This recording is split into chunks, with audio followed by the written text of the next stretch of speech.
Hey everybody, and welcome back to Kerbal Space Program RP-0. We are rejoining our Artemis 4L3 as it is making its approach to the moon. Just a quick attempt to try to gather some science on the way, but I'm very certain that we already have all of this, so not that any of it really matters, but I don't know. Maybe there'll be something that we can get a couple more of those precious science bucks for.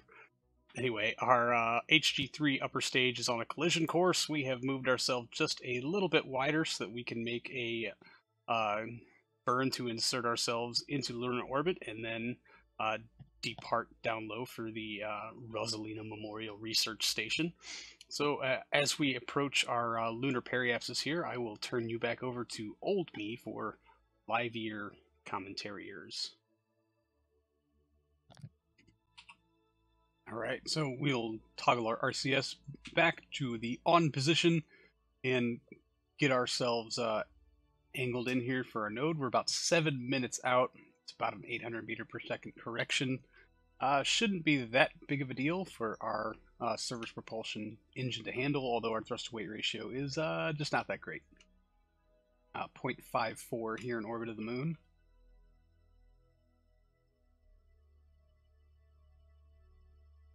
Looks familiar. Are we really close to our landing site? No, not at all.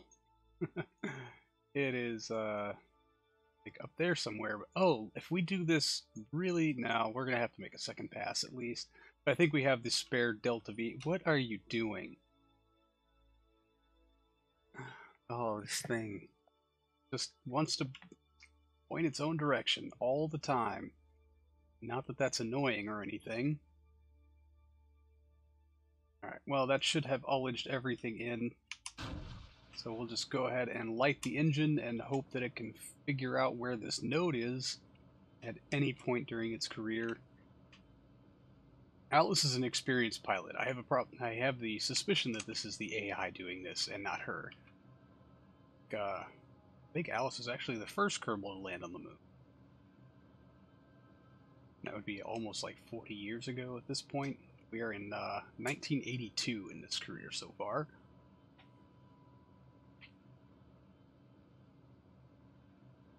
Oh man, it's telling me this burn is going to take 14 minutes. That is just fairly close to ridiculous, I think. But we are moving a lot of weight around. No surprise there.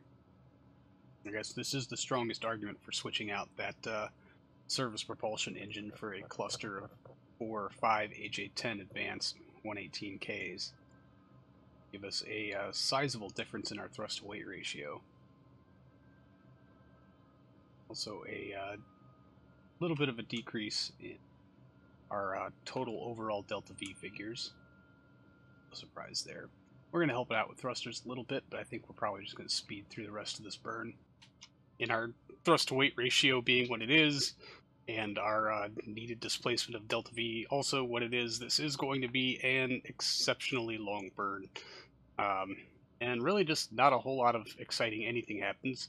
So I'll take this as an opportunity to inform you that the Artemis 3L that was in a lunar parking orbit from the original crew on the station making their descent down there is disappeared. I have no idea what happened to it. There's absolutely zero chance it crashed into a terrain feature. It's been in orbit for upwards of a year now. KSP just likes to randomly delete things. I thought it was something specifically having to do with Harmonia Station in orbit of Mars that was causing it to get randomly deleted every now and again. But this time it was our faithful Artemis. But it is gone. So we're going to have to devise some other method for getting the remaining 3 Kerbals off the surface of the moon after this small crew rotation, which, I don't know, is interesting. We could send an entirely uncrewed Artemis, so long as we gave it like an automation module or something to help out with the avionics, or we could devise a completely separate rescue craft. All it really has to do is get itself into orbit. They have a ascent stage down there on the moon already that they could use to launch themselves into orbit of the moon and rendezvous with it, and as long as it could take them from lunar orbit to home, they'd be okay. So a little bit of brainstorming on that fact. We do have a supply module being built, so they will be in no danger of running out of supplies there on the moon anytime soon. They also currently are sitting at like 200 some odd plus days, so we definitely have some time to figure this out, but it is beginning to look like it will be priority number 1 or 2 for our upcoming builds, which is, I don't know. It really distresses me that we just lost a spacecraft for absolutely no reason whatsoever, but I don't know. I guess these things tend to happen when you've been running an RSS install for as long as I have. Maybe it's just time to go ahead and restore from backup and see if that doesn't solve some of these issues. Maybe not. I don't know. It's worth a try. I will probably get around to doing that sometime soon. Anyway, orbital insertion here at the moon goes pretty well. Not too worried about our Delta V. This Artemis 4 is just way overbuilt for this purpose. In fact, it was built to go to Mars, so using it here around the moon is just a very lightweight testing ground as far as its capabilities are concerned. But anyway, I'm going to turn you back over to old me as we round out some of this. Alright, we're just going to go ahead and shut down now. We're at 602 kilometer by 302, but we need to make an inclination change if we want to put ourselves close to our installation next pass. That's going to be somewhat sizable, but we've got oogles of spare Delta V, so we might just as well. How much, though? Nope, let's go the other way. If we come in a little bit like that, that'll probably put us over the installation next pass. 231 meters per second. Really? Alright, fine. Yeah, we'll still have well more than enough to get home. And I guess what we're hoping to do is make one pass to land our new crew, cycle them out, get the old crew into their lander, and bring them back up to this Artemis 4. Because for some reason, our Artemis 3 has been disappeared. One of the many gremlins we've been dealing with here in this very long-running RP-0 playthrough save. But I guess it has just taken to wanting to delete spacecraft at random and for no good reason. But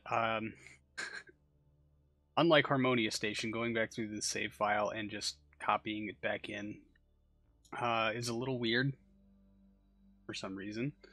And it's not really as big as Harmonia Station, nor as crucial to so many things, whereas we can work out how to get our secondary crew or our incoming crew home in the future. Whereas we can't really very easily build a new space station around Mars. So that's a 231 meter per second correction. I'm gonna do a couple little other things. Try to make it so it's not going as high, but we'll probably have to make that would be 2 pass. I guess we're gonna get the lander out after this burn and have them correct for landing. So we will just go ahead and time warn on out. It's 1 hour and 2 minutes to get to this node. Shouldn't be too much of an issue.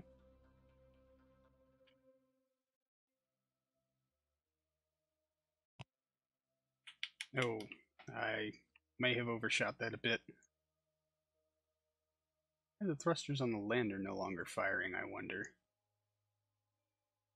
Is there a tank in there somewhere that got left unlocked? Good. Love it when that happens. We'll have to check for that before departure, but we have things to do currently. Come on, where is that gimbal? It's probably off hanging out with that Artemis 3L. We'll just never get it back. Anyway, this plane change maneuver is really just not all that intensive, I guess.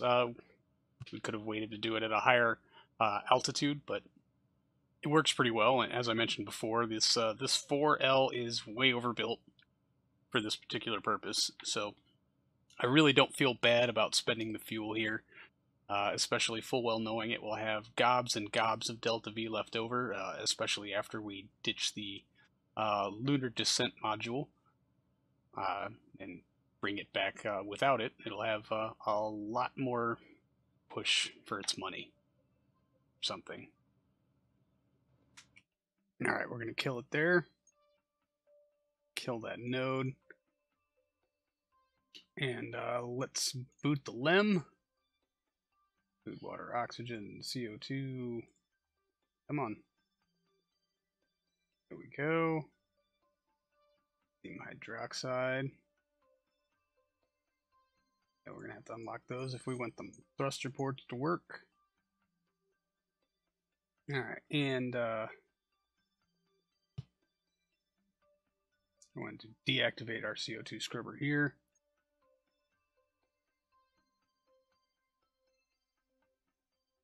And I did take some science. I wanted to move it around into the lander can.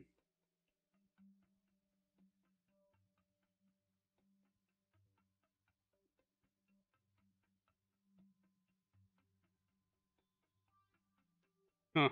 Data is marked as non-transferable. That is interesting. Well, alright then. Fair enough.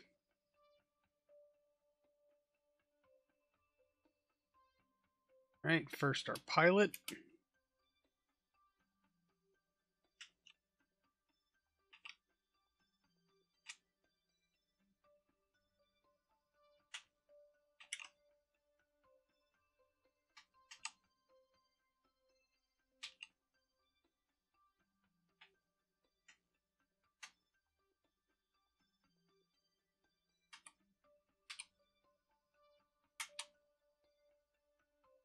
Alright. Now I feel like I need to check on these tanks at the bottom of the LEM. Yep, these. No, locked. Locked. Locked. Okay, good. So I don't know where that little bit of extra fuel was coming from that the LEM was burning off. All tanks seem to be locked and in good shape, so that's super interesting. Alright, Nina, you're up.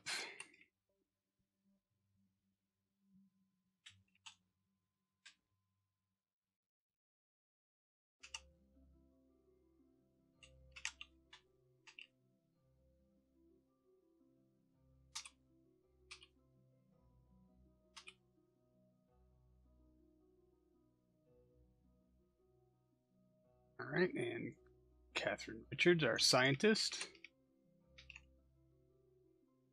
Yeah.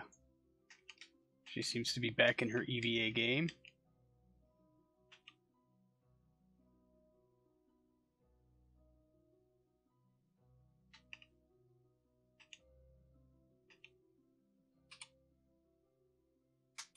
Board.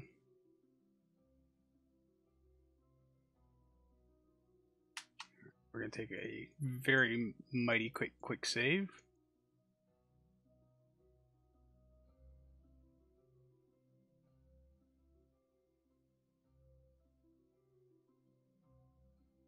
And let's deploy our solar panels. That would be nice, wouldn't it?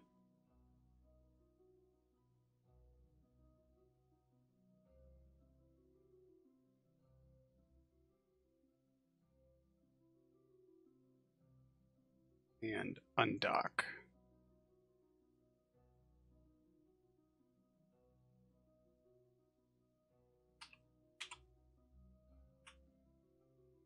Pull ourselves away just a bit here. Alright, and it's time to get things warmed up here and get our fuel tanks flowing.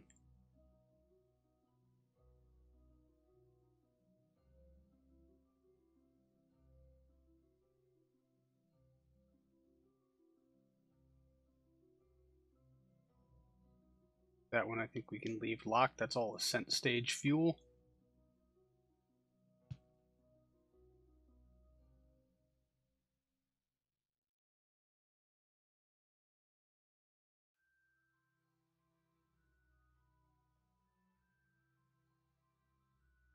Alright, 7 minutes of runtime comprising 3.1 kilometers per second.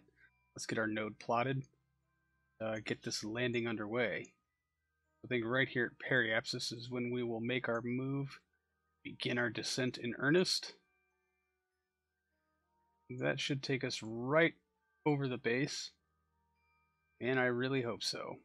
We will replot as necessary when we need to. That's 189 meters per second or so.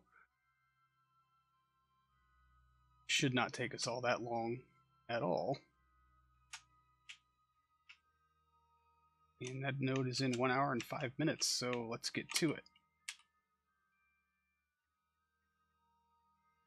We'll see you very soon, Artemis.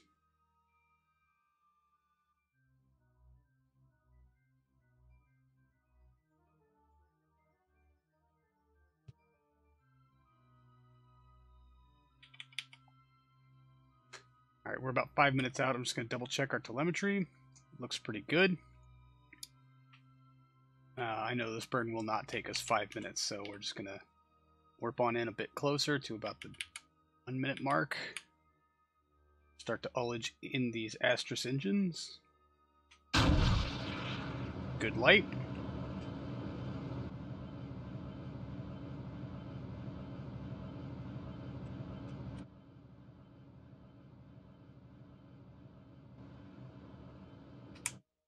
Shutting it down. Alright, it does look like we need to displace a little bit. And from this angle it looks like it's west, but I'm just going to use RCS to double check that.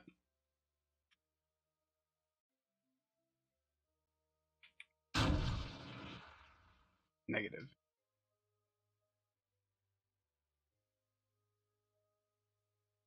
Oh, come on. Oh, I hate that button so much. Well, we are coming in right now. Oh, thank God.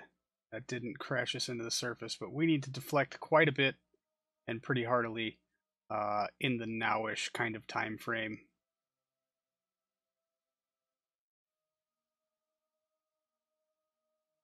Should do it. 14 meters per second. That node is in 2 seconds, so we're coming in right now. Oh, thank God that didn't kill us. Jeez.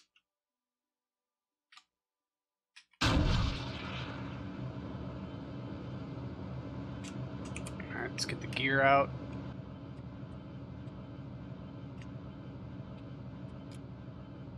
Yeah, and then it's just probably going to be direct retro burn. Oh no. This is a bad day.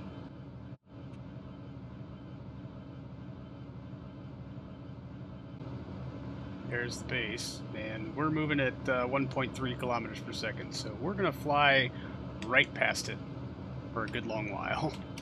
For those of you who didn't quite catch it, I was trying to click the create node, and the warp to here portion of that periapsis was underneath the button, and so it actually clicked both, which really dang near killed the crew.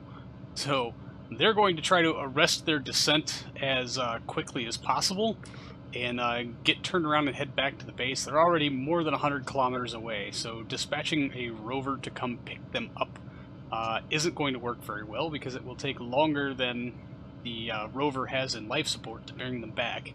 Especially, I mean, even if we do it one at a time, that's more than 2 days travel time. But we are almost at the point of arresting our travel distance away. We are back to climbing, so we're at least not being threatened about piling into the surface. We are, however, going to run very critically low on fuel. And really the options right now are go for a suicide burn wherever we can put it down, and then relaunch and abort to orbit to rendezvous with the Artemis and start over, or transfer fuel from the ascent stage into the descent stage, get a successful landing as near the base as we can manage, and then try to refuel it from some of the leftover fuels that we have packed on board within Harmonia Station. We've actually got a good course correcting, bringing us back to our... Did I just say Harmonia? I meant Rosalina Memorial. Ooh, oh buddy. Anyway, so we are going to drain some fuel from the ascent stage into the lower stage, or into our descent stage. We need to leave some fuel up there for RCS control, because all of our RCS ports are attached to our ascent portion. And then try to go for this node that brings us in directly on top of Rosalina Memorial Station. And it looks like our approach is pretty good. Just so long as we don't completely run out of fuel, we'll be in pretty good shape. Although I'm not sure how much fuel we have in reserve on hand at the research center. If it's not enough, we can always try to budget some more into our upcoming resupply mission. But the important part right now is just getting the crew down on the surface safely, and hopefully someplace where they can walk inside for a warm cup of coffee, or something similar. So, we do have about 1 kilometer per second left in the tanks, which means I can try to be fairly precise with this landing. Not too worried about remaining Delta V in the ascent stage anymore. I've kind of decided to push that problem off for later. We've still got problem A, B, and C landing in one piece and landing without killing any crew, and landing close enough to the base to be able to walk inside.